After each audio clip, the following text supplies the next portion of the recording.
Hey there, Drowsy Historian here. Tonight, we'll be walking the long echoing corridors of the Asylum, a place built for mercy, perfected for order, and abandoned in silence. From medieval charity to modern decay, this is the story of how a world that feared madness chose to confine it. Before we open those doors, do me one small favour. Tell me where you're listening from and what time it is there. If you'd prefer these stories without ads, you can join the Patreon. It's linked in the description. And if you want the ultimate immersive experience, consider using a pair of wireless earbuds. They're comfortable, discreet, and designed so you can wear them even while sleeping. I've linked my favourite pair plus other sleep tools in the description. Now, lie back, get comfortable. Let's begin. The story begins in the damp hush of a medieval almshouse. The air is thick with the mingled scents of wax, tallow, and illness. Candles sputter along a narrow corridor, their smoke tracing faint black marks up the stone. The floor is uneven, worn by the feet of monks who walk in silence, carrying wooden bowls of thin broth and buckets of water gone tepid by the time it reaches the beds. Outside, church bells toll for the dying. Inside, the living murmur prayers for relief that never comes. Here, the word hospital still means a house of hospitality, a place not of cure, but of containment. The poor, the sick, and the mad all lie side by side, indistinguishable in the gloom. In these early centuries, madness has no language of medicine. It is a matter for theology, not treatment. The mad are souls misaligned with God's order, caught between divine mystery and moral failure. To the monk, their suffering mirrors his own struggle with temptation. He fasts to discipline his body. They are bound to discipline their minds. A woman who cries to unseen voices is said to be tormented by demons. A man who wanders aimlessly through the village is thought to be punished for sin. When families can no longer manage them, they are brought here, to the place that calls itself merciful. The church does not promise healing, only shelter from scandal. At night, the sound is ceaseless. Whispers rise from straw beds, mingling with the coughs of the fevered and the restless rustle of lice-bitten blankets. Sometimes a patient sings softly to the Virgin. Sometimes they scream until their voice breaks. The monks pray louder. The walls are old and cold enough to weep. In one corner, a dying man clutches his beads. In another, a woman rocks endlessly, muttering the names of children who may or may not have existed. The line between prayer and madness is impossible to see. To be cared for here is to be restrained, kept from wandering, from frightening others, from disturbing the order of the community beyond these doors. Charity in this world is an act of fear as much as faith. The poor remind the rich of their own fragility. The mad remind the sane of the chaos just beneath thought. Giving alms is a way to buy distance from it. The almshouse is not so much a sanctuary as a quarantine of the soul. The monks understand this, though they would never name it aloud. When they wash the bodies of the sick, they recite the psalms not to comfort, but to protect themselves from contagion. Of flesh or spirit, it hardly matters which. The crucifix on the wall gleams in candlelight, watching over rows of unseeing eyes. Beyond the cloister, the town continues its rhythm of bells and trade. Bakers light their ovens, market women gossip about harvests and weddings. Few spare thought for the figures kept behind the monastery walls. Madness belongs to another realm, one best hidden. If a villager encounters a madman on the road, filthy, babbling, crowned with thorns of his own making, he crosses himself and walks faster. There is pity, perhaps, but little curiosity. The word lunatic suggests the moon's influence. People whisper that such souls wax and wane with its light. Whatever the cause, it is not for mortals to question. The church decides who is cared for and who is cast out. In these houses of care, The roles are fixed and unquestioned. The holy men administer food, prayers, and confinements. The afflicted offer up their suffering as warning or lesson. The architecture itself enforces humility. Low ceilings, narrow beds, no doors that lock from the inside. Light filters in through arrow-slit windows, casting long bars of illumination across faces turned toward heaven. The air smells of incense, but beneath it lies the sour tang of sweat and decay. The monks record deaths in a single column, without distinction between madness, hunger, or plague. To die here is to be accounted for, which is more than most peasants could hope for. By the 13th century, Europe's cities begin to grow, and so too does their unease. Pilgrims, beggars, and the sick drift through the streets, multiplying faster than charity can contain. The church's duty to the poor becomes a burden on the living. Civic leaders begin to speak of order, of protecting the public from those who disturb its peace. In some towns, special houses are set aside for lepers and the frenzied, often on the outskirts near the cemeteries or tanneries. They are far enough away to be forgotten, yet close enough for the sound of bells to reach them on feast days. These early separations mark a quiet shift in meaning. The mad are no longer merely unfortunate, they are a problem to be managed. Inside these new enclosures, the same old habits continue under new intent. The warden still leads morning prayers, the attendants still serve thin soup, but now the rules are written down: who may enter, who may leave, how long one may stay. Records appear where mercy once sufficed. Some residents are chained to prevent escape, though the chains are framed as kindness, a means to keep them from harm. The logic of confinement takes root slowly, like ivy in the cracks of stone. Each generation inherits the walls and builds them a little higher. There are those who object, a few friars and philosophers who argue that madness is not sin, but suffering. They suggest that love and patience might heal more than walls and prayers, yet their words drift like smoke through the vaulted ceilings, unheeded. Mercy has become ritual, and ritual is easier than empathy. The sick may eat and sleep here, but they do not belong to the world anymore. Their existence serves a purpose, to remind the healthy that salvation requires separation. The mad make holiness visible by being excluded from it. As the 14th century dawns, plague and famine thin the ranks of both the caring and the cared for. The houses of mercy grow quieter, their cells filling with ghosts of memory. In some, the living tend to the dead until they themselves are buried in the same ground. In others, the church cedes responsibility to the town, and with it, the language of sin begins to give way to the language of disorder. What was once seen as possession becomes disturbance. What was divine punishment becomes civic nuisance. New walls rise under secular supervision, thicker and less forgiving. The intent is no longer salvation, but safety. Not for those inside, but for those outside. And so the house of care becomes something else. The prayers fade, replaced by rules. The candles burn lower, the air grows colder, and the word mercy takes on a bureaucratic tone. Those who once served God now serve the town council. Those who once prayed for the afflicted now simply record their names. The doors still open each morning to receive the unwanted, but the reason for keeping them there has changed. The age of charity is ending, and the age of control is about to begin. The new age of order begins with the city's most infamous house of care, London's Bedlam.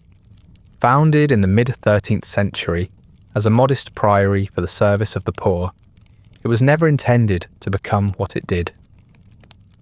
At first, it followed the familiar rhythm of medieval charity, daily prayers, small alms, and the tending of souls believed to suffer in God's sight.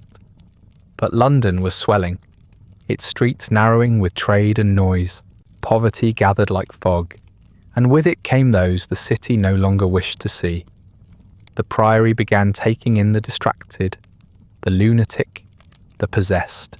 Its charitable mission thickened into something more practical, a place to store the ungovernable. Stone walls rose higher, gates were locked at dusk, and the name Bedlam slowly shifted in pronunciation, worn by centuries of London mouths, until it became a word that still survives. Bedlam. Inside, mercy was measured in space. The earliest patients were kept in small vaulted rooms, their straw replaced rarely, and their chains fastened to rings set deep in the walls. Water seeped through the mortar, pooling on the floors where rats drank. A monk might leave bread or a ladle of ale, and whisper a benediction before moving on to the next cell. It was said that prayer calmed the afflicted, but more often it simply muffled them. The sounds of wailing and metal were constant, a grim chorus that echoed down the narrow corridors and into the chapel, where the brothers pretended not to hear. In the city beyond, people spoke of the place with equal measures of dread and fascination. By the 16th century, Bedlam was no longer a quiet religious refuge, but a civic institution. The city took possession of it, and with the change came new ambitions.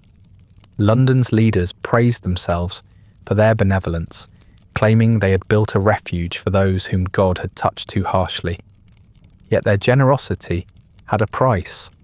The poorhouse became a public performance of virtue, a demonstration that London cared for its lost souls while keeping them safely behind walls. The sick were visible enough to inspire pity, but distant enough to preserve comfort. Donations poured in, not to improve conditions, but to sustain them. To feed Bedlam was to feed one's conscience. Within its walls, a peculiar order developed. The attendants, poorly paid and often indifferent, ruled through habit and fear. The inmates, men and women both, were chained to benches during the day, released only to sweep or to beg within the yard. Those who screamed too long were doused with cold water or confined in the darkest cells, where the only light came from beneath the door. Physicians, when they appeared, relied on the same instruments of faith and superstition that had guided the monks before them. Madness was still a moral failure to be corrected, not an illness to be understood. Bleeding, purging, and immersion were their tools. Latin prayers remained the soundtrack.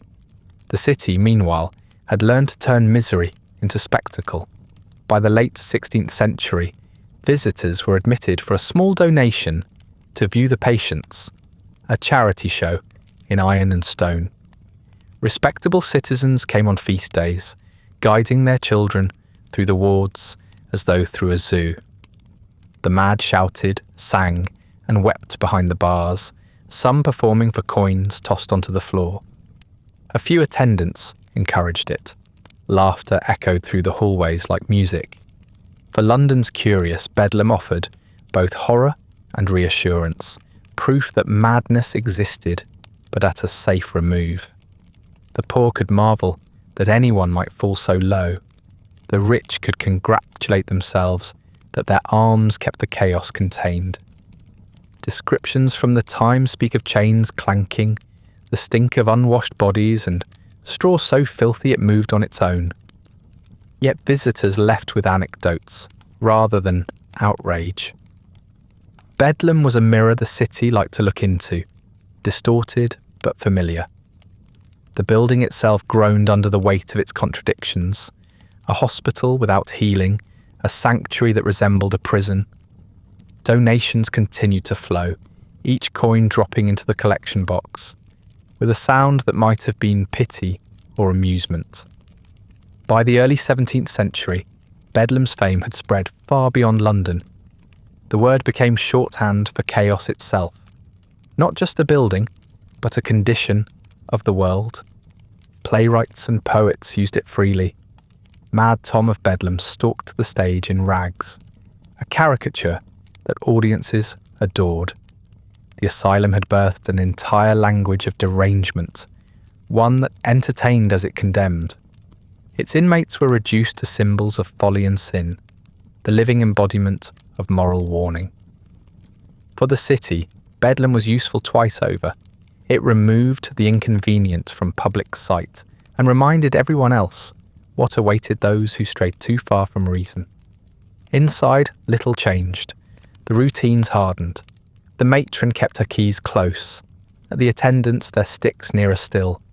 Patients were sorted crudely, the quiet from the loud, the harmless from the dangerous. Though none were ever free.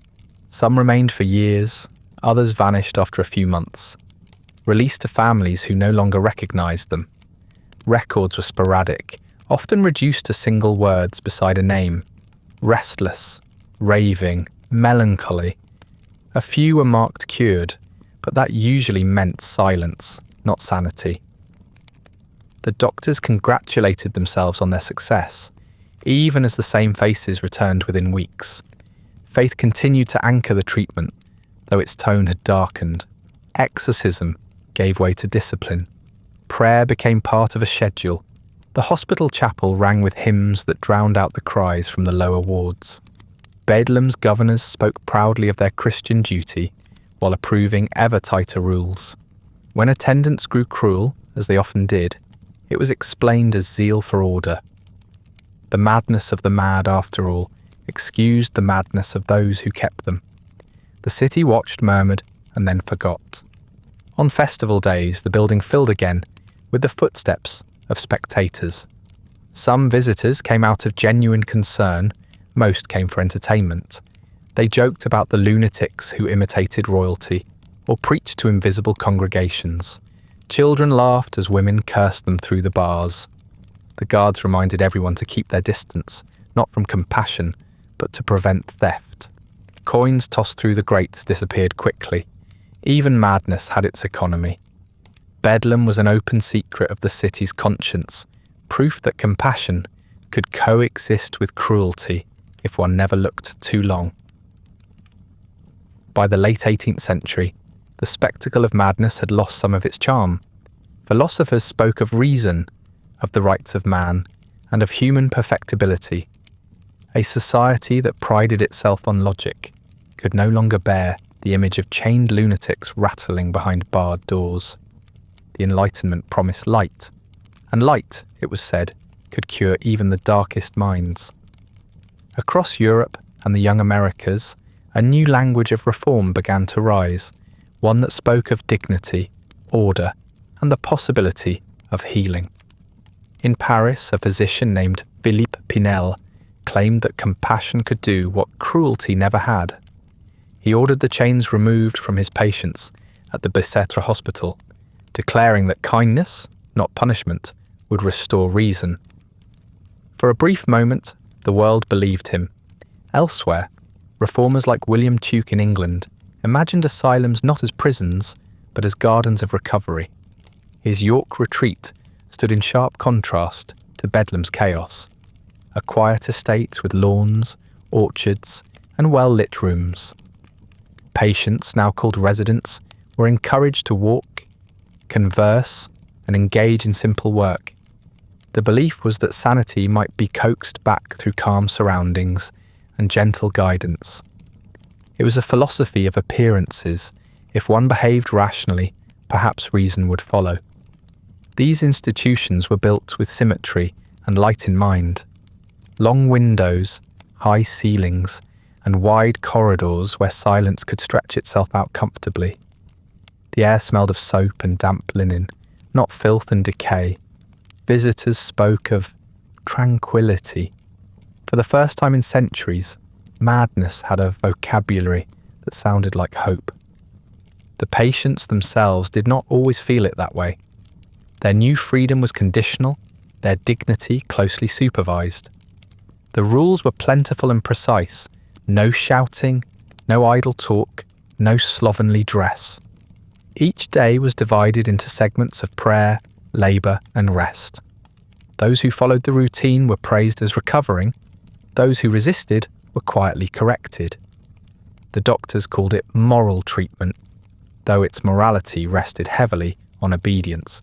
Every gesture, every pause was interpreted as a symptom. The patient lived under constant observation, their behaviour recorded in neat handwriting that would one day become case notes, then data. Reason, it seemed, required witnesses. The asylum now resembled a miniature world, a reflection of the enlightenment itself. Inmates were to be both subjects and students of rational order. They learned to dine at set hours, to fold napkins correctly, to greet their superiors with composure. Anger was discouraged, laughter moderated, grief timed and tucked away. To be cured meant to conform, and to conform was to survive. The doctor's gaze replaced the priest's prayer. Instead of salvation, there was rehabilitation. Yet behind the calm surface of these institutions, something familiar persisted. Locks were still fitted to doors, windows still barred, and attendants still patrolled the halls with quiet authority. The cruelty had softened, but the control had deepened. Visitors were impressed by what they saw. They marvelled at the orderliness of the wards, the tidiness of the gardens, the decorum of the residents who strolled arm in arm beneath the trees. Gone were the screams and rags of Bedlam. In their place was polite silence, but the silence was its own form of discipline. Patients learned quickly that conversation could be dangerous. A misplaced word might undo weeks of progress. The reformers spoke of humanity. The patients lived under surveillance. Every improvement was measured against the expectations of those who held the keys. To be trusted was to be watched more closely. Still, for a time, the system worked, or seemed to. Families sent their troubled relatives with cautious hope. Reports were published describing miraculous recoveries, melancholics restored to joy, hysterics calmed, maniacs pacified. The moral treatment movement spread across Europe, then to America, where Quakers and physicians alike founded their own retreats. Architects designed hospitals according to therapeutic principles: sunlight, ventilation, symmetry. Every element, from the placement of benches to the tint of the paint, was chosen to soothe. Reason was a form of architecture now, built brick by brick. But the success of the idea carried the seeds of its undoing. Asylums multiplied, filling quickly with those society still preferred not to see. The poor, the old, the unwanted. Not everyone admitted was insane, but the walls did not discriminate. Those who spoke too much of grief or too little of gratitude found themselves labelled unstable. A wife deemed troublesome, a servant disobedient, a soldier too quiet after war. All could be treated. The promise of cure became a convenient language for social order. The attendants, once called keepers, were now called nurses, yet their task remained the same: maintain peace, ensure conformity. The grounds may have bloomed with flowers, but the purpose had not changed. Inside these new institutions, the soundscape shifted. The clatter of chains was replaced by the scrape of chairs, the tick of clocks, the low murmur of doctors conferring in corridors. Footsteps echoed evenly, measured like the rhythm of reason itself. There was no chaos now, only routine. In this calm, many patients faded, not cured, but subdued. They learned the appropriate responses to inspection, the right way to smile when addressed, the proper gratitude to show for small privileges. Some began to speak of recovery simply to be left alone. Others forgot entirely that life had ever been different.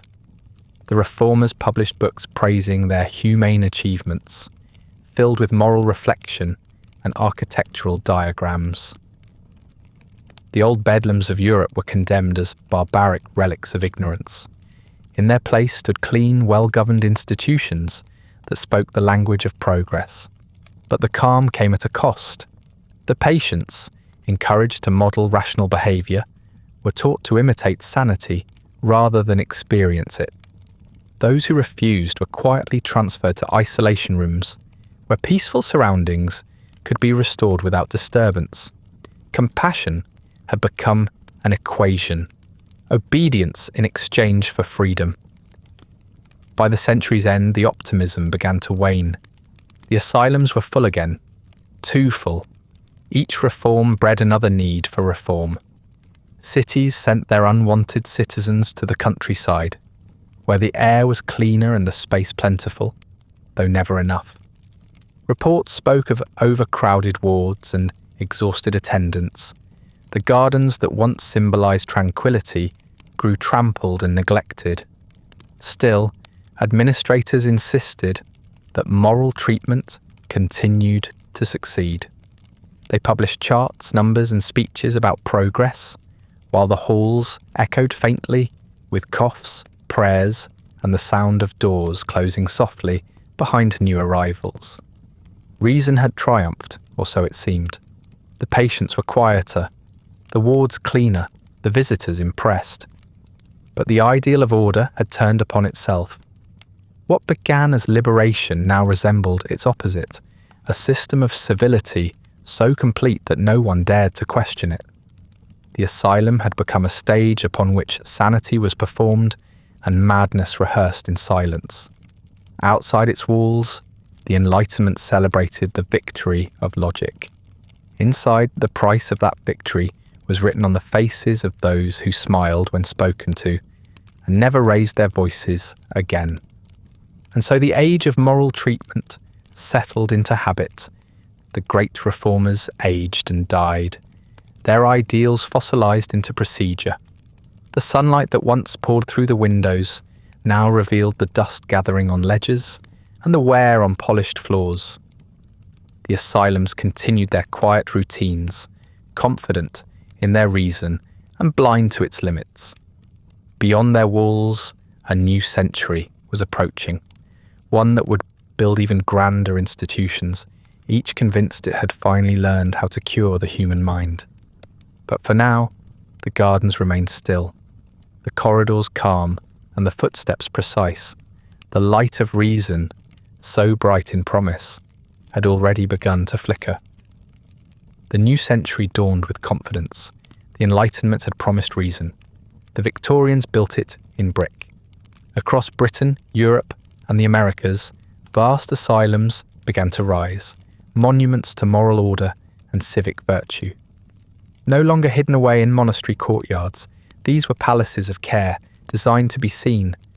Their facades gleamed in red brick and limestone, their windows tall and arched to catch the light. Clock towers rose above rolling lawns, their hands moving in perfect rhythm with the new century's belief in progress. Governors, architects, and reformers stood proudly at opening ceremonies, delivering speeches about humanity and hope. Here, they declared, the mistakes of the past had been corrected. The dark ages of chains and cruelty were over. In these halls, reason would finally triumph, clean, orderly, and kind.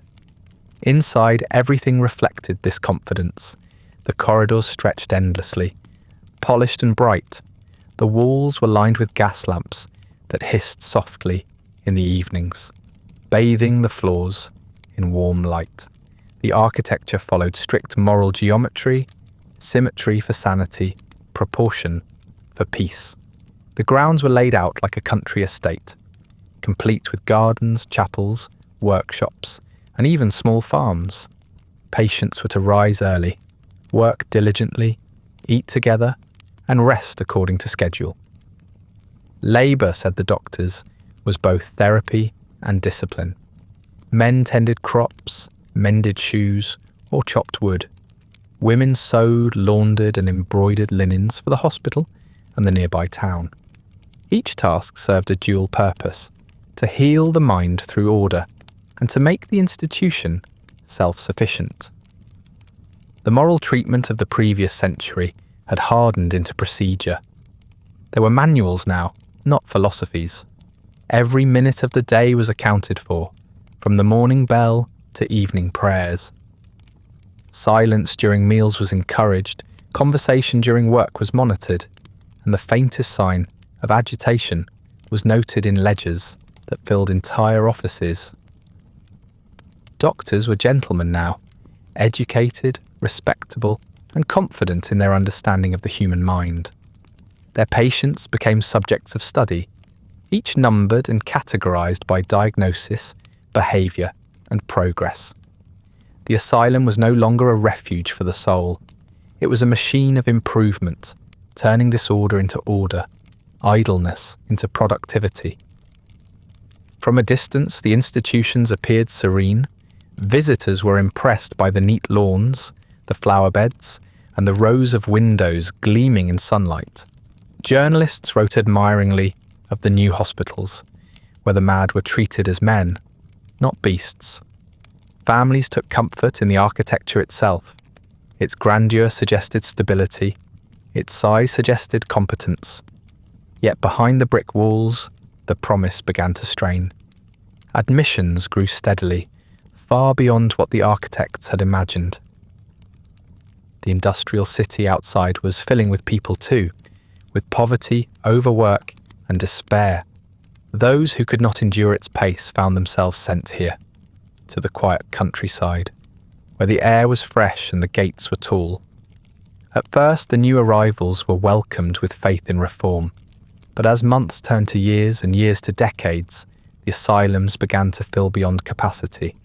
The wards grew noisy, the gardens overrun, the laundries working without rest. There were too many to be cured and too few to care for them. Doctors who had once spoken of moral philosophy now spoke of logistics, staffing, cost, containment. The language of compassion softened into the language of efficiency. The patients were no longer citizens in need of restoration. They were numbers in ledgers, beds to be filled, mouths to be fed. The great Victorian experiment in benevolence was quietly becoming an experiment in endurance. Still, the routines persisted. Each morning the clock tower chimed across the grounds, marking the start of another day of order. The kitchens came alive with clattering pots. The smell of porridge and boiled vegetables spread through the halls. The laundries hissed with steam as women scrubbed uniforms clean, their hands red and raw. In the workshops, men hammered, sawed and sewed beneath the gaze of attendants, who ensured no one lingered too long in thought. The rhythm of the asylum mimicked the rhythm of the factory, steady, productive, moral. It was called therapy, but it looked remarkably like labour. Those who conformed were praised as improved. They were permitted to stroll the gardens or attend chapel, their names recorded as success stories. Those who resisted, who shouted, wept, or refused to work, were quietly removed to the side wards, where the ceilings were lower and the air thicker. There was no need for overt cruelty. The weight of routine itself was punishment enough. The asylum's design had done what no chains could. It made obedience invisible. Even defiance found its pattern, catalogued and understood, another piece of data in the ever-growing body of medical knowledge. For the attendants, life was an endless procession of keys, ledgers, and fatigue. They rose before dawn and slept behind locked staff doors at night. Many believed in the institution's mission, at least at first. They spoke of reform and compassion, but over time, exhaustion dulled conviction. The work was steady, the hours long, and the faces never changed. A few grew harsh, their patience eroded by repetition. Others became numb, kind enough but detached. Between doctor and patient, between order and chaos, they became the mechanism that kept the great machine running. The building itself seemed to feed on their labour, humming faintly with life, even as its purpose slipped away. Outside, the world saw progress. Asylums appeared in government reports and architectural journals as proof of civilization's advance. They were described as self-contained communities of healing, moral engines where the broken might be restored to productivity. Each new building was larger than the last, grander in scale, more certain of its righteousness. The public applauded, donating funds and touring the grounds, but few ever entered the wards themselves. The air there was different, a mix of disinfectant, boiled cabbage, and something older, the quiet resignation of too many people living too close together for too long. By the latter half of the century, the optimism had begun to sour. The corridors that once echoed with purposeful footsteps now carried the sound of endless repetition. The gardens grew unkempt, the paint peeled, the staff stretched thinner each year. Inspectors noted overcrowding and poor sanitation, but reform always lagged behind necessity. The asylum had become too big to fail and too vast to change. Its very order, once a source of pride, became its own trap. The rhetoric of healing persisted, but fewer believed it. Doctors still spoke of cures, though they knew most patients would never leave. Families still sent their relatives, though they rarely visited. The asylum endured by habit, not hope. Within its walls, time thickened. The same bells rang, the same meals were served, the same prayers recited in the same chapel. Life continued with mechanical precision, an imitation of the moral order it had once promised. As the century drew toward its close, the great red brick palaces of care still stood proud on their hillsides, their clock towers marking the hours with patient regularity. From a distance, they looked timeless, testaments to Victorian virtue and resolve. But up close, the cracks were visible. Windows fogged from within, gardens turned to mud, corridors that smelled faintly of mildew and stale air. The hum of human presence that once signified purpose now carried something else, the sound of stagnation. What had begun as a symbol of mercy had settled into maintenance. The grand vision of moral order still glowed faintly in the architecture, but beneath it lay something colder, the quiet certainty that most of those inside would never leave. The order that once symbolized moral virtue had hardened into necessity. By the end of the 19th century, the grand Victorian asylums were filled far beyond their intended capacity. What began as noble institutions of reform had become vast machines of routine. Doctors spoke less of recovery and more of management. The optimism that once inspired gardens and libraries now echoed faintly through overcrowded halls, muffled by the sheer number of bodies that filled them. Where once there had been the rustle of orderly work and polite conversation, there was now the ceaseless murmur of hundreds, a tide of voices blending into one dull human hum. To maintain control, the institutions turned inward, drawing comfort from their own precision. Every problem could be solved with a schedule, every symptom measured by compliance. The age of moral treatment gave way to the age of discipline. Each morning began with the sound of keys and the chime of clocks. Breakfast was served at 7, inspections at 8, work by 9. The order was absolute, enforced not by chains but by routine so rigid it made rebellion impossible. Attendants moved through the wards like metronomes, their footsteps falling in time with the rhythm of the day. The buildings themselves seemed alive with motion, doors opening, trolleys rolling, locks clicking shut. From the outside, it looked efficient. From within, it felt endless. Patients rose and dressed when told, ate what they were given, and performed the same small tasks day after day. Conversation was limited, laughter discouraged. Those who failed to follow the rhythm were gently, or not so gently, reminded of their place. Restraints had changed their shape but not their purpose. The heavy iron shackles of Bedlam were gone, replaced by soft leather cuffs and canvas jackets that could be described as humane. The word punishment was carefully avoided. These were therapeutic aids, tools of safety and care. A patient who struck an attendant or refused to eat might be restrained for his own good. Those who shouted too long were placed in isolation rooms, padded and windowless, where the air grew thick and the hours indistinguishable. Doctors recorded these interventions with professional calm, noting duration and effect in neat handwriting. To the administrators, restraint was no longer cruelty, it was science. Cold water became a favoured remedy.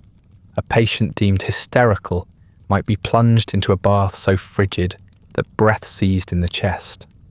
Others were wrapped in wet sheets until they shivered into silence. These hydrotherapies were said to soothe the nerves, to cool the overheated brain. In practice, they were methods of quieting those who refused to conform. There was logic in it of a sort. Stillness looked like peace, and peace in the ledgers looked like cure. The staff followed instructions precisely, convinced that discipline could heal. The clock marked every session, every immersion, every hour spent in enforced calm. To those who worked here, the asylum no longer felt like a hospital. It felt like a factory. There were rules for everything. The folding of sheets, the arrangement of chairs, the placement of spoons on dining tables. Inspectors praised these details as signs of moral order. Cleanliness is health, they declared, and the attendants scrubbed floors until the smell of carbolic acid hung thick in the air. The soundscape was one of precision. The creak of leather, the hiss of steam, the ticking of clocks. Even suffering had a rhythm now, predictable and contained. The doctors called it progress, though few could explain what it cured. Patients adapted in different ways. Some sank quietly into the pattern, their days dissolving into repetition. Others resisted, testing the limits of control, shouting at invisible audiences, pacing until their feet blistered, or tearing at their clothing in wordless defiance. These acts were noted in case files as episodes. Each entry fed the growing bureaucracy of madness, a mountain of paper documenting despair. Every behaviour was labelled, every emotion dissected. The attendants became record keepers, as much as caregivers, writing notes late into the night under the pale glow of gaslight. The asylum's walls no longer separated the sane from the insane. They separated the measurable from the unmeasured. Among the doctors, a new tone began to creep in, not of faith, but of confidence. Science was advancing, they said. Minds could be studied like organs, madness observed like disease. The asylum became a living laboratory, its inhabitants unwitting subjects in a grand experiment of classification. Phrenologists felt the shapes of skulls, measuring bumps and ridges for signs of moral defect. Others experimented with electricity, applying mild shocks in the belief that it could reset disordered minds. The language of morality was fading. In its place came biology and neurology. The instruments changed, but the gaze remained the same, patient, unblinking, clinical. For the attendants, the daily grind deepened. Overcrowding made tempers short and compassion scarce. They learned to move quickly, to keep their distance, to follow orders without question. A man who paused too long by a patient's bed might be reprimanded for inefficiency. The supervisors valued quiet above all things. A silent ward, one report declared, is a sign of good management. And so silence became policy. The inmates learned to swallow their words, to keep their eyes down, to disappear within the endless motion of the day. Individuality, once praised as the key to moral recovery, was now seen as disruption. The physical design of the asylums mirrored this philosophy. Long corridors connected every part of the building, allowing attendants to see without being seen. Observation windows dotted the walls. Doors had small hatches for inspection. The architecture itself became an instrument of control. A network of sightlines, locks and angles that ensured no one was ever truly unobserved. The patients were no longer cared for, so much as contained within a living system of order. The walls exhaled discipline. Even leisure became structured. There were designated hours for recreation, carefully supervised walks, and occasional entertainments chosen to reinforce good behaviour. Music was permitted if it calmed the mind. Reading was encouraged only if it was morally uplifting. Chess was acceptable, cards were not. Every activity was part of a therapeutic rationale, every freedom an extension of control. The illusion of autonomy softened the reality of captivity. The patients who followed rules most faithfully were sometimes rewarded with small privileges: a stroll beyond the gate, a letter sent home, though few ever left for good. Despite the growing monotony, there was still pride among the administrators.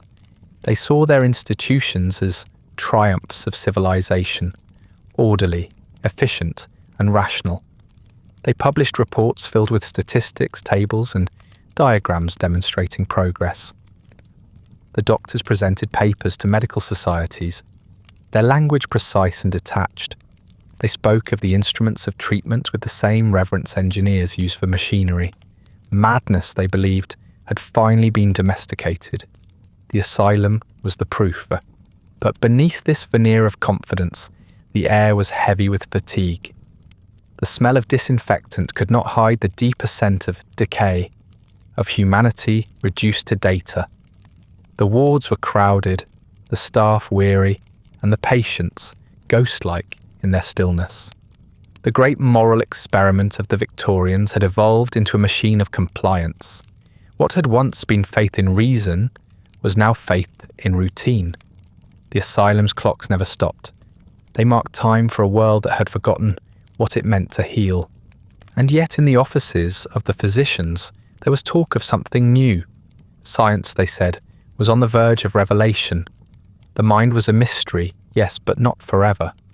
The coming century would bring new tools, new instruments of salvation more precise than leather or cold water. They spoke of electricity, of chemistry, of the promise of progress just over the horizon. For now, the clocks ticked on, steady as breath, marking the end of one age of treatment and the quiet anticipation of another. The 20th century arrived dressed in certainty. After decades of routine and restraint, medicine began to speak with a different kind of confidence, one built not on faith or moral order, but on science. The asylum, once a monument to discipline, became a laboratory for understanding the mind. Its corridors still smelled faintly of disinfectant and boiled vegetables, but now there was something sharper in the air: iodine, ink, chalk dust, and the faint chemical tang of experiment.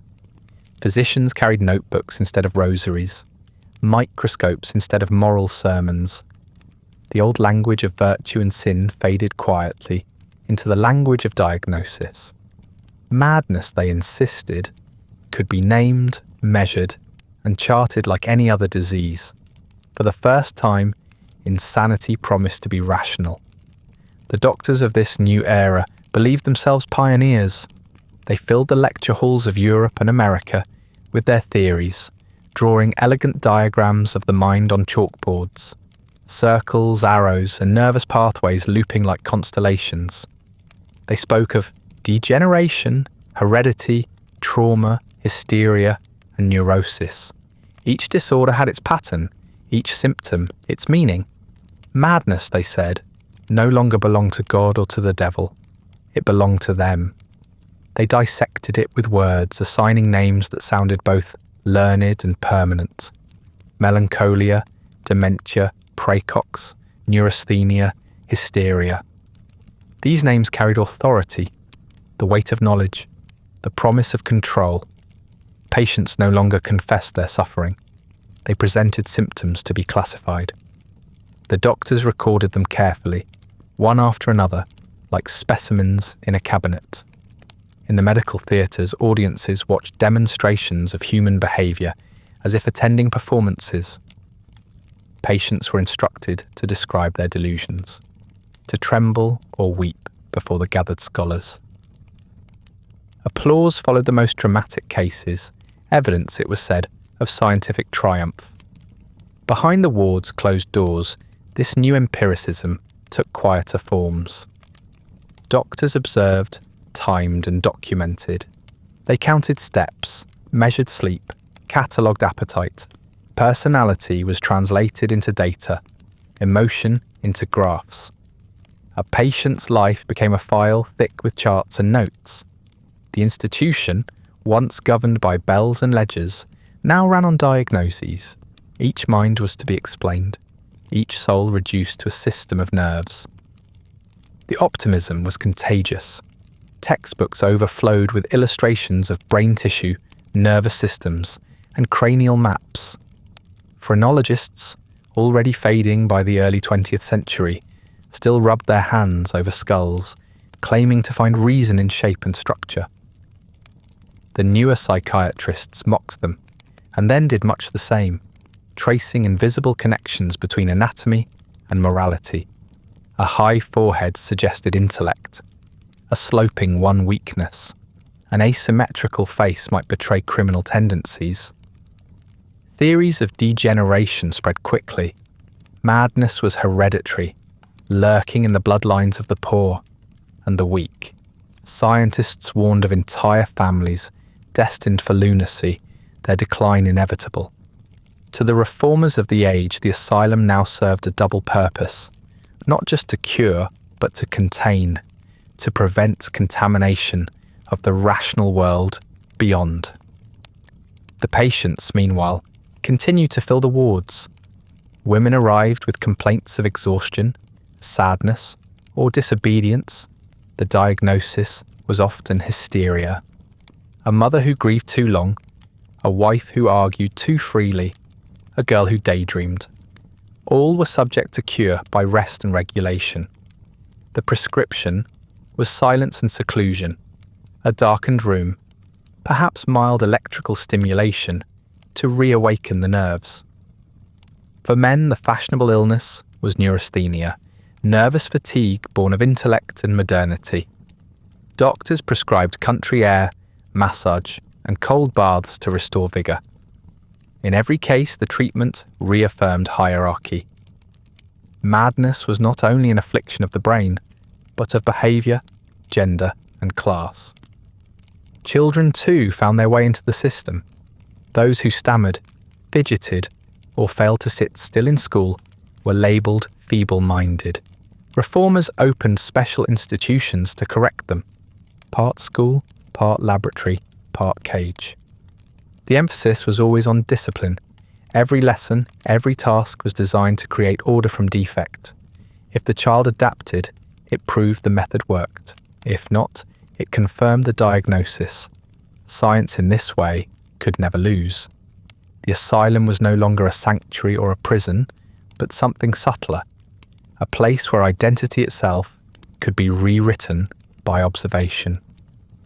The physicians spoke with the calm certainty of the modern age.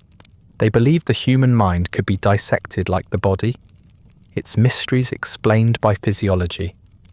Yet beneath their confidence lay the same old desire, control disguised as care. The instruments were cleaner, the language more precise, but the hierarchy unchanged. The doctor still stood above the patient, notebook in hand, recording the soul's deviations with impartial curiosity. The patient still obeyed, still endured, still disappeared into the quiet authority of the institution. The difference was only that now the walls gleamed with whitewash and the attendants wore uniforms instead of aprons. For many physicians, the asylum had become a career rather than a calling. They spoke of it in the vocabulary of industry: efficiency, classification, progress. There were conferences, committees, and academic journals devoted entirely to the study of insanity. Charts replaced prayers. Statistics replaced hope. Success was measured in the reduction of symptoms, not in the restoration of life. A patient who sat quietly all day was counted as improved. A patient who stopped speaking altogether might be considered cured. The doctors wrote papers about them, citing their stillness as evidence of progress. The silence that once came from resignation now echoed with the sound of reason's victory. Still, new ideas kept arriving. Freud and his followers began to whisper of the unconscious, of buried memories and hidden desires. The mind, they said, was not merely a mechanism, but a landscape, one that could be explored through dreams and speech. For a few intellectuals, this offered hope that understanding might replace restraint. But in the asylums, the theories translated poorly. Psychoanalysis was slow. Institutions were crowded. There was no time for introspection among the endless routines of washing, feeding, and recording. The language of repression joined the older languages of heredity and disorder, forming a complex web of explanation that offered everything but relief. Outside the asylum walls, society mirrored its logic. The early 20th century was an age of cataloguing and control, fingerprints, census forms, and identity cards. The same impulse that classified the insane also measured the sane. Progress depended on knowing everything, recording everything, sorting everything into categories that felt final. Even the soul, once thought immortal and mysterious, was now treated as a collection of impulses and chemical reactions.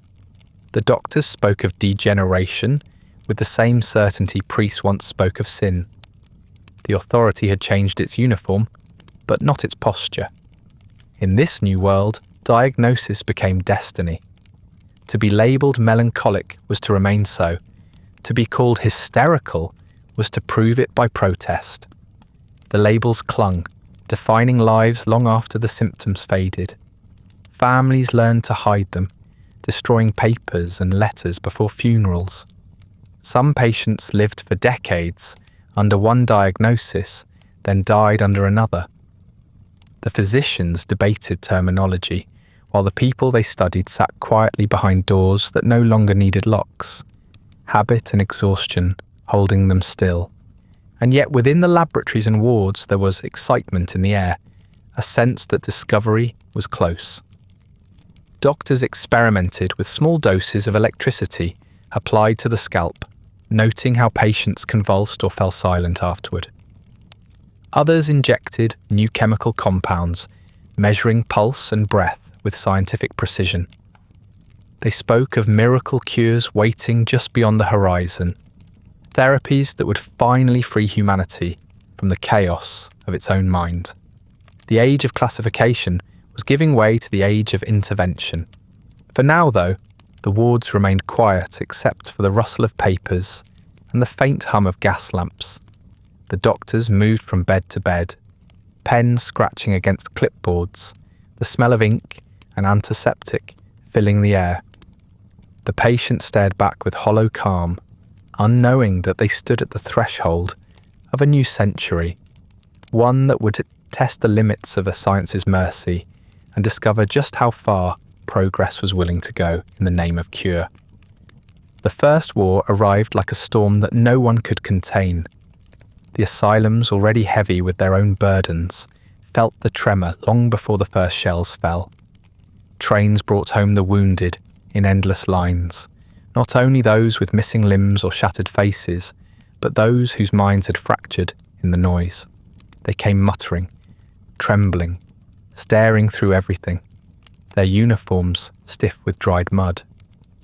Doctors called it shell shock, a phrase both simple and evasive, suggesting that the madness came from without, not within. It was easier that way, to blame the artillery than the unbearable things men had seen and done. The hospitals filled quickly, then spilled their overflow into the asylums, where the old beds were cleared for a new kind of patient. The poor and forgotten were pushed into corners, their files thinned to make room for soldiers. Compassion and confusion arrived together. At first, the doctors approached these men with curiosity. Here was proof, they said, that madness could strike even the strong and honourable. If the mind of a soldier could break, then perhaps the mystery of insanity could be mapped more clearly. They studied tremors and nightmares, recorded dreams and reflexes, charted the body's betrayals in precise detail. Some patients screamed in their sleep, others could not speak at all. One man ducked at the sound of footsteps, another wept at the sight of a match being struck. The doctors took notes. The attendants watched quietly, unsure whether to pity or restrain them. War had broken open a new territory of the mind, and the asylum became its borderland. The treatments followed familiar patterns, discipline dressed in the language of therapy. Men were ordered to stand, to speak, to move their hands. Those who refused were shamed or punished. Those who obeyed were praised as recovering. The belief persisted that courage could be restored through will. Doctors applied electric currents to paralyze limbs, insisting that the pain would reawaken movement. Sometimes it did. Sometimes it only deepened the silence. Soldiers who could no longer bear the noise of the world were made to listen to it again in laboratories. Gunfire played on gramophones, explosions mimicked in training grounds. Those who broke anew were recorded as data. The experiments were meant to understand fear, but they mostly learned how to reproduce it.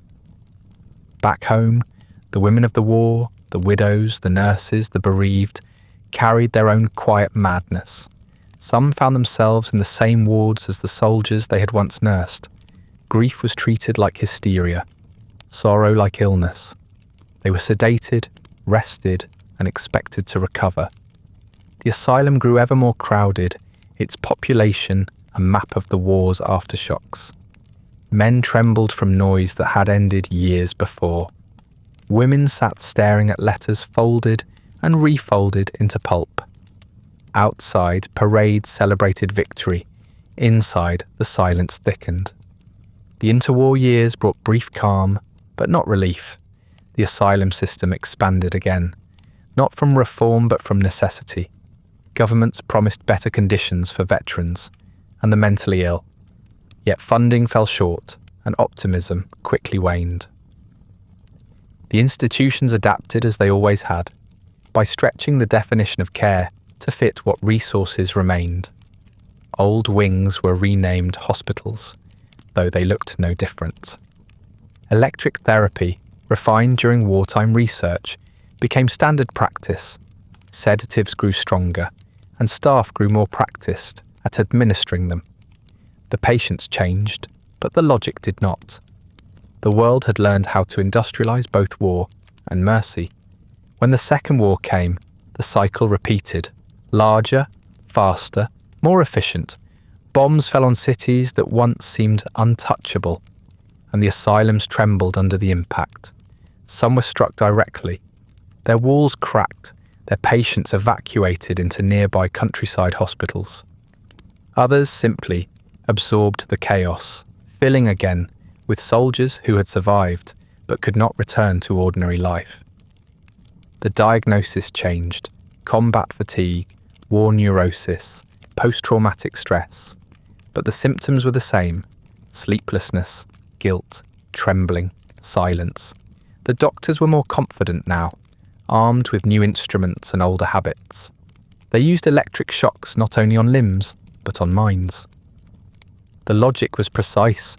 If memory caused pain, disrupt the memory.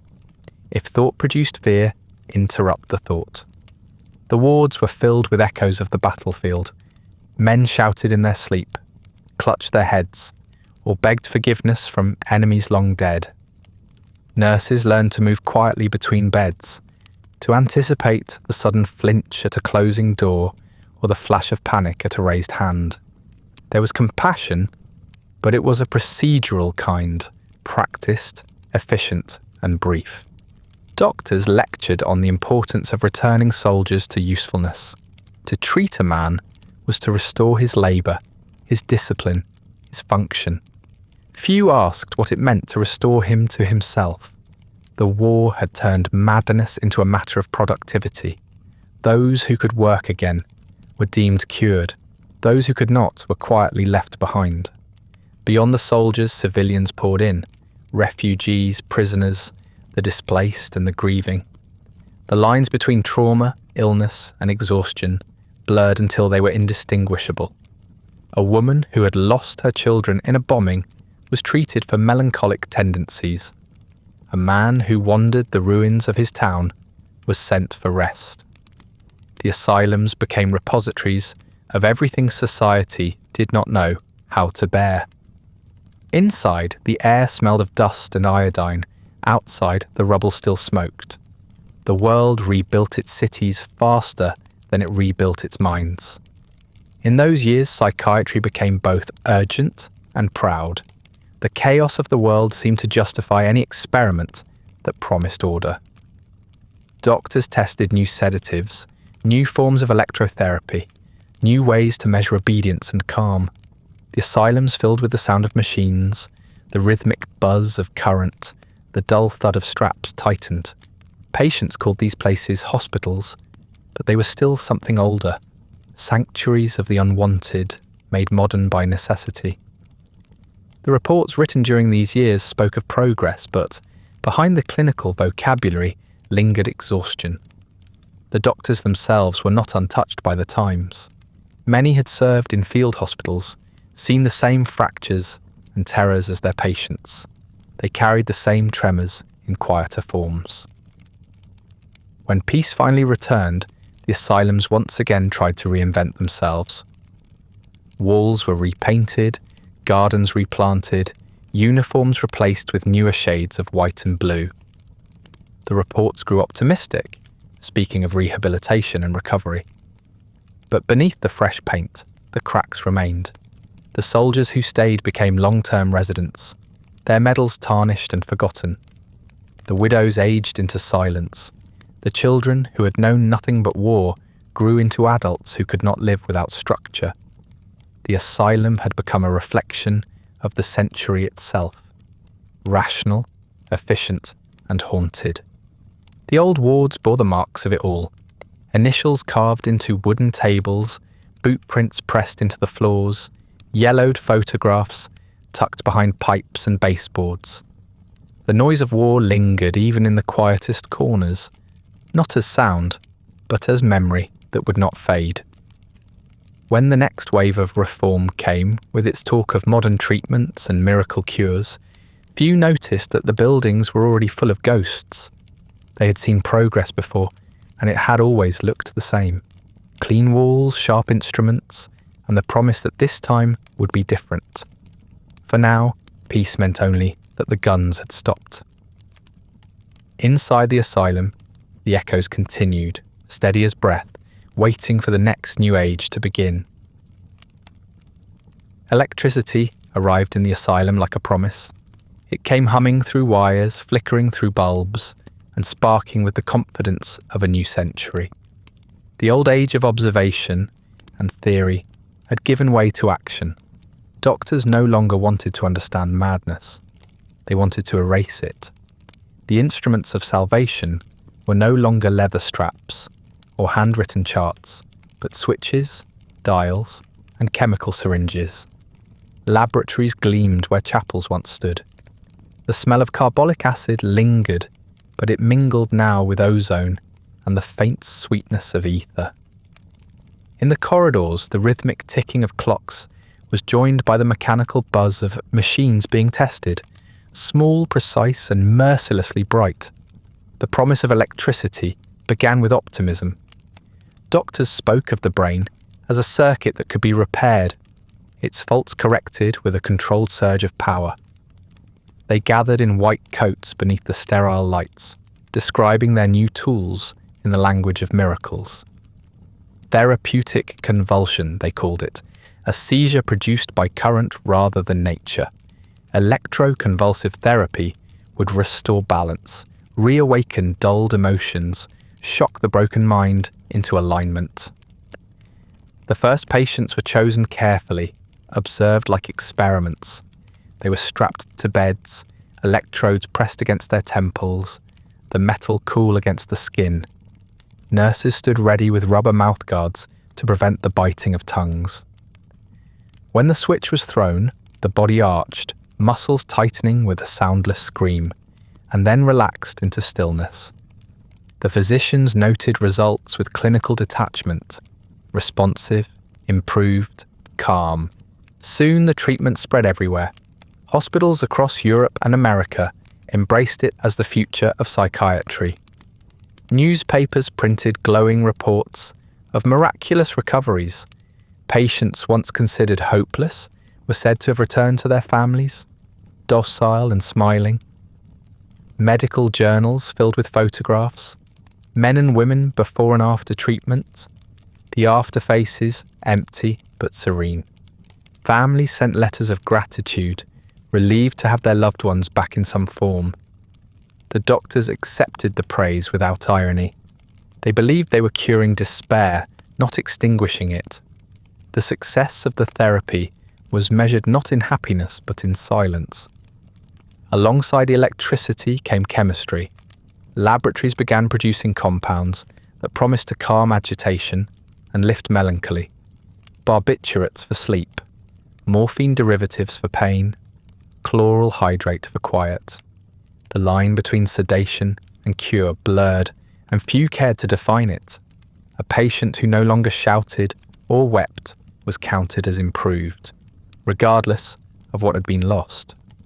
The wards grew quieter, the staff less strained. Efficiency replaced empathy as the measure of success. To keep order was to heal. The smell of medicine and soap masked the old rot of neglect, but beneath the clean surface lay the same resignation. Human life reduced to maintenance. Then came insulin. In the 1930s, a physician named Manfred Sackel discovered that massive doses could induce comas. Patients would convulse, collapse, and lie still for hours before being revived with sugar solutions. The idea was that the shock reset the mind, that the temporary approach of death might restore life. Wards were converted into treatment rooms, filled with beds lined in rows. Nurses moved briskly among them, checking pulses, injecting syringes, recording times.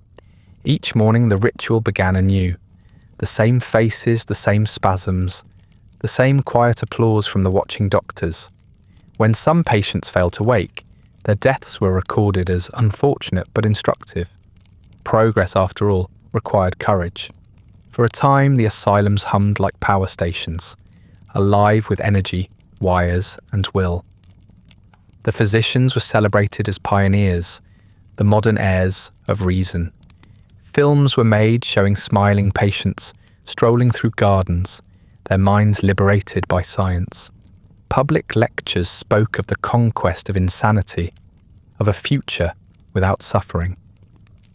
Inside the wards, however, the results were far less triumphant. The cured were subdued, their speech flattened, their memories fractured. Many returned home, incapable of work or recognition, shadows of the people they had been. But the numbers looked promising, and numbers were what mattered. The charts climbed steadily upward. The most ambitious of the new procedures arrived in the late 1930s, the prefrontal lobotomy. It began as an experiment in Portugal, then spread quickly to the United States, where it found its most zealous evangelists. The theory was simple. If emotion caused suffering, remove emotion. A slender blade was inserted through the eye socket or skull to sever the nerve pathways connecting the frontal lobes. The operation took minutes. Recovery, in a sense, was immediate. The patients grew placid, compliant, and uncomplaining. They no longer wept, no longer raged, no longer refused. Families described them as peaceful. Doctors called them cured. In reality, the procedure erased far more than pain. It hollowed its subjects, leaving behind quiet figures who smiled when spoken to and stared when they were not. The wards filled with these new miracles, men and women who neither suffered nor desired, who passed their days folding napkins or sweeping floors with dreamlike precision. The nurses preferred them. They were easier to manage. The physicians published papers and received medals. One even accepted a Nobel Prize for the operation that had turned rebellion into compliance. No one asked the patients what they thought. They had forgotten how to answer. The asylums themselves transformed again under this new faith in science. Gone were the gas lamps and dark corridors of the past. In their place, fluorescent light glared against tile and linoleum. The air was sharp with the scent of alcohol and sterilization. Instruments gleamed on trays, each one a symbol of modern authority. Scalpels, syringes, electrodes. The physicians moved with the composure of engineers. They no longer saw institutions of sorrow, but laboratories of progress. Where earlier centuries had offered prayer and moral correction, this one offered voltage and precision. The result was the same, the surrender of the self in exchange for order. In reports, the doctors spoke proudly of their results. 80% improved, one paper claimed. Behaviour normalised, said another. No one defined what normal meant. Patients who sat quietly for hours were considered successes. Those who wept or spoke of confusion were scheduled for another round. Each treatment justified the next. Progress, once measured in moral virtue, was now measured in compliance. The asylums no longer smelled of despair. They smelled of polish and electricity, the scent of a world convinced that cleanliness and control were the same thing as care. Evenings in the wards were strangely calm. The air vibrated faintly, with residual energy from the day's procedures. Nurses moved softly, their white shoes squeaking against the linoleum. Somewhere down the hall, a generator hummed like a heartbeat. The patients sat in rows, some staring into space, others sleeping under the influence of sedatives. Their faces were smooth, their eyes open but distant. In the offices, the doctors filled out forms, recording another day of triumph. Outside, the world was already celebrating the new age of psychiatry, an age of electricity, chemistry, and cure. By the mid-20th century, the asylum had never seemed so modern, nor so confident in its purpose. Every flickering light, every sterilised instrument, every chart on the wall declared victory over the irrational. Yet the silence it produced was too complete. The laughter and weeping that had once echoed through these halls were gone, replaced by the low hum of machines and the steady breathing of patients who no longer dreamed. The miracles had worked, at least in the way the numbers required. The wards were calm, the staff efficient, the system satisfied. In the stillness that followed, only the faint scent of ozone remained, sharp, sterile, and final. The bright confidence of science dimmed quickly. By the mid-1950s, the asylums that had once buzzed with innovation settled into a long, quiet endurance.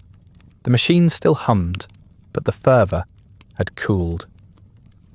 The doctors who once spoke of miracles now spoke of maintenance. Electricity, insulin and surgery had done little to empty the wards. Instead, they had reshaped them into places of waiting, endless corridors of subdued faces and slow routines. The smell of antiseptic lingered, but beneath it, the air grew stale. The fluorescent lights flickered over rows of beds, each occupied by someone who had outlived the hope of cure. The patients lived in the shadow of progress.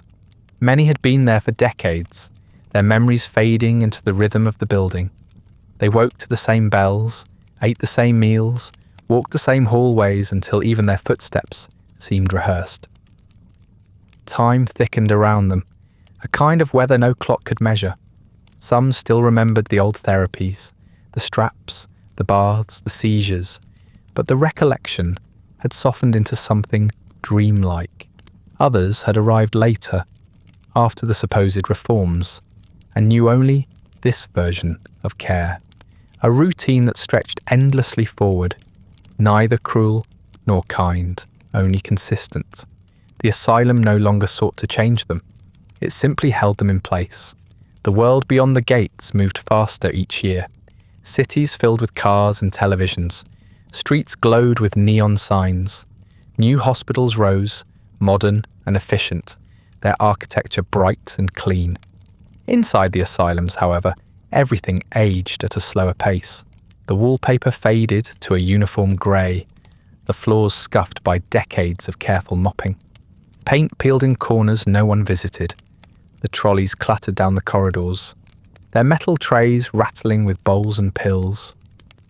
Nurses wore new uniforms, but performed the same motions as their predecessors, pouring water, recording temperatures, counting doses. Administrators came and went, changing the language but not the substance. The signs on the walls promised rehabilitation instead of restraint, therapy instead of care. The difference was semantic. The days still began and ended with the sound of locks turning. Letters arrived sometimes, though less often than before. Some patients waited for them with the devotion of ritual, sitting by the mail cart each morning. Others had long since stopped looking, their families gone or forgetting. For the staff, this waiting was simply part of the rhythm, something to be managed like meals or medication. The envelopes that did come were handled carefully, opened under supervision, and read with trembling fingers. Often the news was vague, perfunctory, or written by someone who no longer knew what to say. "We hope you're improving. The garden is lovely this year. Mother sends her love." The letters were folded back into drawers, alongside photographs so faded they were more memory than image. Outside, entire generations grew up, moved on, and rarely looked back. The patients who had been children when admitted now had grey hair. Some no longer remembered their names, referring to themselves by the numbers stitched onto their linens. Others preserved small rituals to hold on to identity. A folded handkerchief, a song hummed under the breath, a single word repeated at prayer. They were known to staff not as individuals, but as types. The quiet one, the talker, the wanderer. When one died, their bed was quickly filled, their possessions packed into a box and labelled for disposal. Death came quietly and without ceremony. The chaplain said brief words in the courtyard, and the body was carried away through the same gate by which it had entered decades earlier. The next morning, breakfast was served as usual. For those who worked there, life also blurred. Nurses aged in service, learning to move without thinking, to speak in the soft tone the job required. They knew which patients needed coaxing, which would resist, which could be trusted to carry trays or sweep floors. There was pride in efficiency, and some affection too, but it was the weary kind, the compassion of routine. Many had begun their careers believing in medicine's progress, in cures yet to come. Over the years, they learned that time itself was the only treatment most patients received.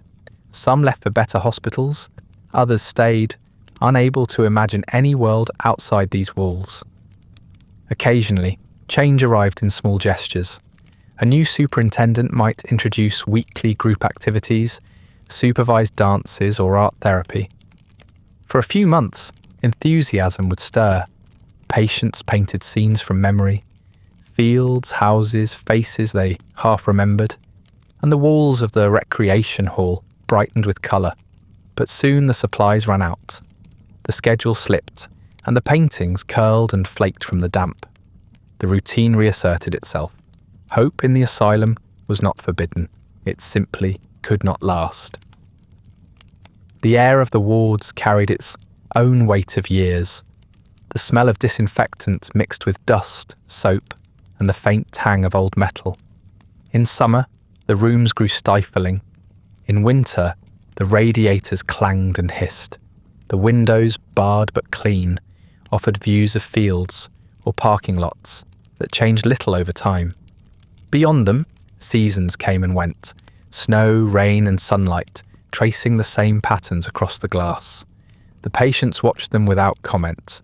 Their world was measured not by years but by repetition. Meals, inspections, medications, lights out. Time inside was less a current than a pond, stagnant, reflective, still. Administrators, anxious to justify their budgets, produced annual reports filled with numbers. They spoke of modernity, of institutional pride, of steady improvement.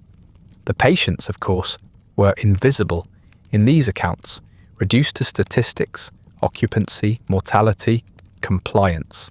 The photographs that accompanied the reports showed clean wards, orderly gardens, and smiling nurses. The dust, the fatigue, the endless sameness never appeared on film. Visitors, when they came, were guided along the bright corridors, shown the new therapy rooms and the well-kept lawns. They left reassured that progress continued. The illusion was necessary. No one wanted to believe the age of miracle cures had given way to quiet decline. In the evenings, the hospital settled into its habitual silence. The clatter of trolleys subsided, replaced by the muted hum of fluorescent lights. From somewhere deep in the building came the faint murmur of a radio, its signal wavering between stations. A nurse made her rounds with a flashlight, the beam gliding across sleeping faces. The patients breathed in rhythm with the building itself, a slow mechanical sound, the echo of countless nights identical to this one. Outside, the world had changed beyond recognition. Jet planes roared overhead. Televisions flickered in suburban windows. Satellites orbited the earth. But within the asylum, it was still the 19th century in spirit, if not in form. The clocks ticked as they always had. The walls remembered what progress forgot. And yet, beneath the stillness, faint stirrings began. Whispers of reform drifted through the administrative offices. New policies, new drugs, a new vision for psychiatric care. Words like community, freedom, and integration appeared in official correspondence. Pharmaceutical companies promised pills that could do what electricity and surgery could not. The language of cure shifted again, this time from institutions to chemistry. Staff attended conferences and returned with cautious optimism. Perhaps, they said, the future would be different. But for now, the wards remained unchanged. The same dust, the same corridors, the same weary patients stretching into tomorrow. The first talk of letting the patients go had begun, though no one yet believed it. The first sound of freedom was mechanical, the clang of locks turning for the last time. In the late 1950s, after generations of confinement, governments began to speak of a new vision for mental health. Words like rehabilitation, community, and independence filled the speeches of politicians and reformers. The great asylums, they said, were relics of a less enlightened age. The world had changed, science had advanced, medicine had discovered new and merciful tools. Pills now promised what electricity and knives could not. Calm, control, and a return to ordinary life. The air around these institutions buzzed with optimism. Newspapers printed photographs of smiling doctors unlocking iron gates, their coats bright against the grey stone walls. The captions spoke of liberation. Inside the wards, the announcement reached the patients unevenly. Some had been there so long that freedom was no longer a word they recognised. Others, younger or newly admitted, clung to the news like sunlight through fog. The nurses whispered about it in break rooms, half hopeful, half anxious. Everyone knew what the plan meant. Fewer patients, fewer staff, fewer certainties. The pills, chlorpromazine, Resipine, and others that followed, seemed miraculous at first. The doctors spoke of them as chemical keys, able to unlock the mind without pain. Within months, the effect was visible. The wards grew quieter still. The once restless or defiant sat calmly at tables, their eyes dull but serene. They nodded when spoken to, folded their blankets neatly, thanked the attendants. It was called progress, and in the records it looked like peace. The new medications made the politicians bold. If madness could be managed outside the asylum, then perhaps the asylum itself was no longer needed. Committees were formed, reports written, budgets cut. The idea was simple: replace the massive institutions with local clinics and social programs, reintegrate the mentally ill into their communities, and close the old hospitals for good. It was a vision of modernity, humane, efficient, and economical. In televised interviews, ministers smiled beside blueprints for new outpatient centres. Viewers nodded approvingly from their living rooms. No one asked what would happen in the years between closure and construction. in the space between vision and reality. The process began quietly, one ward at a time. Those deemed stable were discharged first, men and women who had spent decades behind walls that now opened with bureaucratic ceremony. Many left carrying small suitcases or paper bags, their few belongings folded neatly by nurses who wished them well. Some were met by relatives, others stepped into waiting taxis paid for by the state. A few simply walked, bewildered, toward the bus stop. The world outside had changed beyond recognition. Cars, neon, traffic, television, advertisements shouting from every wall. For many, it felt like stepping onto another planet. They were told they were free, but freedom had become a language they no longer spoke. Others were transferred rather than released. Smaller hospitals, private facilities and nursing homes absorbed those deemed too frail or unpredictable for independence. The care was uneven. Some found gentler environments, others vanished into new institutions that called themselves something else. Words changed faster than conditions. Hospital became centre, patient became client, ward became residence.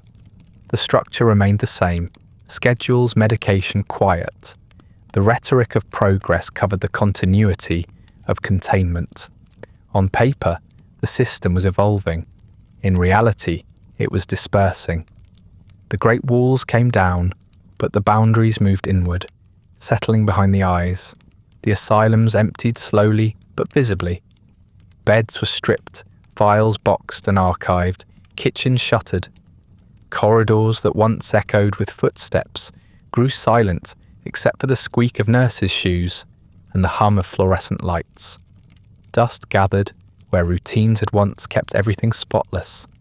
Administrators walked the grounds with clipboards, checking off inventories, furniture to be auctioned, equipment to be relocated, staff to be reassigned. There was ceremony in it, as though they were closing a chapter rather than a home. Photographers came to document the transformation, wide shots of sunlight falling through barred windows, captions that read, "The end of an era." No one photographed the people who had nowhere to go. Outside, communities were unprepared. The discharged patients arrived in cities and towns without housing, jobs, or family support. Some found shelter in halfway homes, others slept in bus stations or under bridges. The pills they had been given required precise routines, doses at fixed hours, supervision, stability, things difficult to maintain in freedom. Many stopped taking them, either from confusion or by choice. Symptoms returned, and with them came fear. Police, not doctors, became the new custodians of the mentally ill. Jail cells replaced wards. The newspapers that once celebrated liberation now printed stories about rising homelessness and urban disorder. The problem, they said, was not the system, but the patient's failure to adapt. Inside the few hospitals that remained, staff morale withered. Funding dwindled year after year, and so did personnel. The wards that had once held hundreds now operated with a handful of exhausted nurses. Those who stayed felt like caretakers of a fading world, walking through half-empty buildings, hearing their own footsteps echo against tile. Files yellowed in cabinets, photographs curled, and clocks ticked above unoccupied beds. The once proud institutions, symbols of moral order and scientific progress, decayed from neglect. Grass grew high around the fences. Pigeons nested in the eaves of clock towers that no longer worked. The future had arrived elsewhere, and it did not look back. The patients who remained were a strange mix, too frail to move, too quiet to cause trouble. They watched as their companions disappeared, their rooms cleaned and repurposed. Some believed the others had gone home. Some thought they had died. The staff avoided explaining. In the dining halls, tables were fewer each month. The hum of conversation, already muted, dwindled to the scrape of cutlery and the low drone of radios playing distant music. The institution that had once thrived on order now subsisted on inertia. It functioned because it always had, and no one yet knew how to stop it completely. As the 1970s came, reform had become routine. Endless new committees, new reports, new promises of community care that rarely materialised. Public enthusiasm remained high. No one wanted to admit that the dream had faltered. The pharmaceutical industry provided reassurance, unveiling new generations of drugs with smoother names and brighter colours. Each was marketed as liberation in pill form. Each received with applause. Each quietly joined the shelf beside the last. The asylum had been condemned in spirit but survived in chemistry. The walls had dissolved into prescriptions. By the 1980s, the work was nearly complete. Most of the great institutions stood half empty or boarded up, their wards echoing with the absence of those who had once filled them. A few were converted into housing or offices. Others were simply abandoned, left to weather and time. The remaining patients were transferred to smaller facilities or released outright. Administrators sent final reports, congratulating themselves on the success of deinstitutionalization. The public believed the story, that madness had finally been set free, that the age of confinement was over. Few ever visited to see what freedom looked like for those who had left. Within the closing hospitals, silence became the dominant sound. Doors that had been locked for centuries stood open to empty air. The hallways smelled faintly of dust and paper, the remnants of an entire civilization of care folded into archives. The nurses packed their uniforms into boxes and turned off the lights, one by one. Outside, the city thrived, the traffic roared, and no one noticed when the last gate shut. By the 1990s, the closures had become routine. One more line in a report, one more institution decommissioned. The great asylums, once proud monuments of mercy and order, stood hollow on the edges of towns. Their gates rusted, their lawns grew wild. The clock towers still rose against the sky, but the hands no longer moved. Windows gaped open to the weather, glass long since shattered by wind and vandals. The last attendants, those who had lingered out of duty or habit, left carrying only personal mementos, a brass key, a photograph, a single page torn from an old ledger.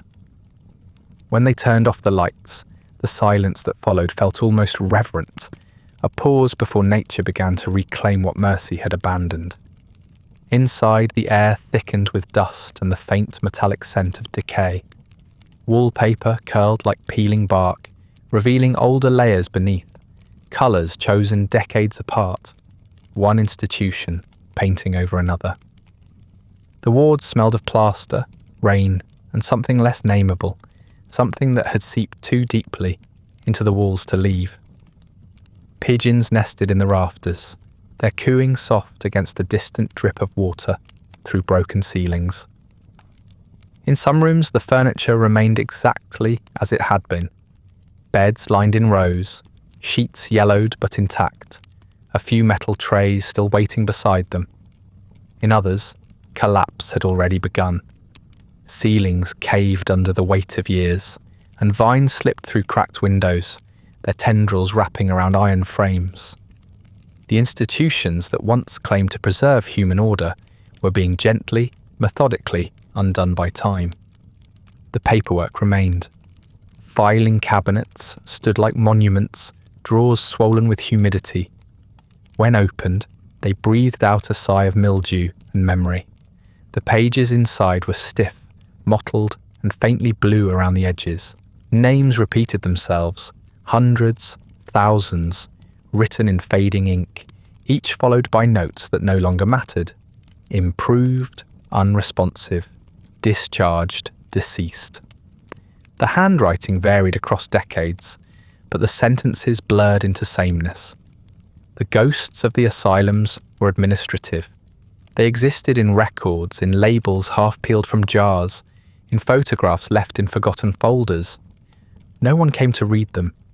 The lives they described had ended twice, once in fact, and once in filing. Photographers arrived first. They came with tripods and careful reverence, whispering to one another about the beauty and decay. Their lenses caught beams of light filtering through holes in the roof, ivy creeping up stairwells, rust spreading in patterns across the metal bed frames. They published their images in books and online galleries, describing these places as relics of a darker past. The captions spoke of abandoned hospitals and haunting architecture, but not of people. The names were gone, replaced by adjectives.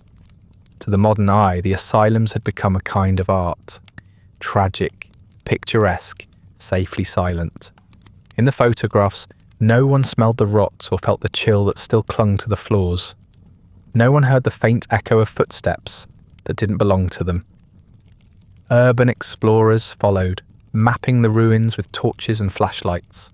They painted graffiti on the walls, their tags looping over faded murals of flowers and pastoral scenes once meant to calm patients.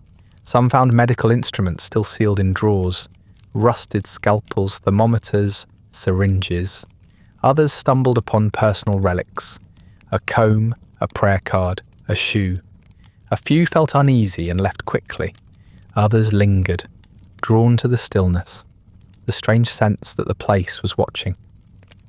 In their videos and photographs, the buildings became characters, tragic, dignified, doomed. The irony was unintentional but perfect. The institutions that had once turned human suffering into spectacle now served as spectacle themselves. The nearby towns adjusted to their absence. The hospitals had been major employers once. Their closures left quiet gaps in local economies. Some buildings were repurposed into luxury flats, their wards renamed apartments, and their courtyards turned into car parks. A few became museums or community centres, stripped of their iron bars and repainted in cheerful colours. But most were simply left to rot, too costly to maintain, too shameful to demolish. Children told stories about them, that the lights came on at night, that voices whispered from the upper floors. For the most part, the ruins were ignored. They stood like empty lungs on the edge of the modern world, breathing dust and history. Inside, the silence deepened. Rain tapped through the roofs, filling buckets left behind decades ago. The wind moved softly through corridors, fluttering papers that no one would ever collect. Moss grew over tiles, turning the floors green and soft. A few pieces of furniture remained stubbornly upright. A desk, a chair, a wheelchair frozen in a hallway, each surrounded by the debris of time. The asylums had entered a second life now, one without purpose but not without meaning. In their stillness, they preserved something no archive could, the shape of absence itself. Occasionally, a former nurse or attendant would return, walking slowly through the ruins. They came out of curiosity, or guilt, or the simple desire to see what had become of the place that had once consumed their days. Some wept quietly at the sight of the wards. Others smiled faintly, remembering the rhythm of work that had defined their youth. They spoke to journalists of the old days, of kindnesses and cruelties, of lives that blurred together over decades. When asked about the patients, they could rarely recall names, only gestures, voices, habits. Memory itself had become institutional, smoothed by repetition until only fragments remained. Government records classified most of these hospitals as sites of historical interest, which meant only that they would decay more slowly. Preservation grants were too small to restore them, too large to ignore. The buildings lingered in legal limbo, too haunted to inhabit, too expensive to erase. Occasionally, a wall would collapse or a fire would sweep through an upper floor, and the ruins would make the local news again. Reporters spoke of safety hazards and redevelopment potential. They never spoke of the people who had once filled those rooms with breath and meaning. By the 21st century, the ruins had become a genre. Artists filmed them, musicians recorded their echoes, and tourists drove out of cities to walk among their debris. The decay was marketable now. Nostalgia for a cruelty made picturesque by distance. Brochures used words like haunting, poetic, tragic beauty. The world had found a way to admire the scars it once inflicted. The buildings, emptied of their purpose, were reimagined as metaphors. Their silence was interpreted as peace, their emptiness as grace. Few noticed how the floors still sagged under invisible weight, and yet, beneath the vines and graffiti, traces of the old institution endured. On some walls, painted letters still spelled out instructions. Wash hands, keep order, silence is health. The tiles beneath the moss still bore the stains of disinfectant, faintly sweet in the damp air. The clocks, though frozen, still pointed to the same hours when meals were served, treatments given, prayers recited. The architecture had outlasted its meaning, but not its memory. In the quiet, one could almost hear the hum of the old machinery, the footsteps of attendants, the distant murmur of the building alive with purpose. The ruins were not empty, not entirely. They were filled with the residue of attention, of countless eyes that had once watched and been watched. As the century turned, the sunlight began to pour through what remained of the roofs, illuminating the dust like a congregation of tiny spirits. The rooms glowed briefly each morning before returning to shadow. Nature moved at its own pace, vines climbing higher, roots breaking through concrete, animals nesting in the corners where beds once stood. The air was cool and still, the kind of stillness that hums softly, almost musically. The world above had grown clean, bright, and forgetful. The ruins lingered below it, glowing faintly in the morning light, not as warnings or monuments, but as the last honest record of what care, once institutionalized, had truly become. The light that filters through the broken windows is softer now. It catches on dust motes and turns them gold, drifting in the still air like fragments of memory that never quite settle. The corridors no longer echo with footsteps, but if one listens long enough, the sound seems to return, faint and steady, as if the building itself is remembering. The air carries the faint scent of damp paper and iron, the residue of decades spent trying to impose order on the human mind. Everything that was ever meant to heal now lies exposed to time. The rusting bed frames, the stacks of yellowed reports, the forgotten keys. In the quiet, the asylum feels less like a ruin than a reflection. Not of the people who lived here, but of the world that built it. Every age believed itself different. The medieval monks prayed for the souls they confined, convinced they were showing mercy. The Victorians built palaces of care, their red brick glowing with pride, their corridors measured and symmetrical, like moral equations. The modern doctors spoke of science and salvation, of neurons and nerves and new beginnings. Each generation tore down the old walls and raised new ones in their place, certain that this time they had learned compassion's true shape. But the purpose never changed. It was not to cure, not really, but to contain, to keep suffering quiet, to tuck the unexplainable into buildings on the edge of town and call that order. In every century, the language softened while the gaze hardened. The mad, the infirm, the patients, the clients, each name carried the same implication: separation disguised as care. Even at its most humane, the asylum existed to define the boundary between the tolerable and the intolerable, the known and the unknowable. Society could measure its virtue by the neatness of that division. What could not be fixed was hidden, and what was hidden could be forgotten. The walls were the physical expression of that forgetting, built from compassion twisted into architecture.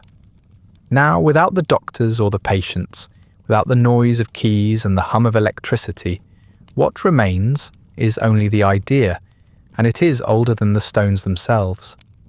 The asylum was never just a place, it was a gesture. a way for the living to reassure themselves that madness had a home separate from their own.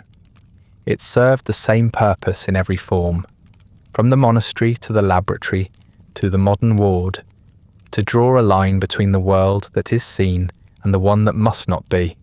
The treatments changed, the tools gleamed brighter, but the fear remained. What frightened people most was never insanity itself, but its proximity. Among the ruins, it's difficult to tell where care ended and cruelty began. A leather strap could restrain a violent outburst or simply a cry for help. A sedative could calm a mind or erase it. A prayer could comfort or condemn. The difference was often intent, and intent was always righteous. Every act of confinement was justified by the same conviction, that to isolate the suffering was to protect them, or to protect others, or both. The tragedy of the asylum is not that it was built by monsters, but that it was built by people trying to do good. People who could not bear the reflection of pain, and so sought to give it shape, walls, and silence. The world outside has grown louder, faster, more distracted. The vocabulary of care continues to evolve, but the impulse beneath it remains hauntingly familiar. The institutions of the present look different, their corridors made of policy instead of stone, their restraints chemical rather than leather. Yet the same logic lingers in quieter forms. The urge to tidy suffering away, to make it manageable, to give it a place so that others can sleep more soundly. The walls still stand, only now they're invisible. The sunlight fades across the ruins, tracing slow patterns on the walls. For a moment, everything seems suspended between presence and absence, the breath of what was and the stillness of what remains. The asylum endures in memory because it was never only a building. It was an idea too powerful, too comforting to ever truly disappear. Each generation builds its own version and believes it humane. Each learns too late that mercy, when institutionalized, hardens into control. The paint peels, the keys rust, the words change, but the structure persists, both in the world and in the mind. And so, standing in the quiet light, the truth becomes almost simple. The asylum was never built for monsters. It was built for the people the world couldn't understand and couldn't bear to see. And that brings us to the end of tonight's story. Not the image of the asylum as a place of mercy, but the reality of centuries spent perfecting the art of silence. Feel free to like, subscribe, or leave a comment with another forgotten corner of history you'd like explored next. If you'd like early access to more of these quiet descents into forgotten history, ad-free audio of the episodes, or just want to support the show, there's a link to the Patreon in the description. If you're listening on a podcast app, a rating or review helps more people find their way to these stories. And special thanks to the supporters who make this show possible, including our chroniclers, Andrew S. and Rich Davis. Sleep well.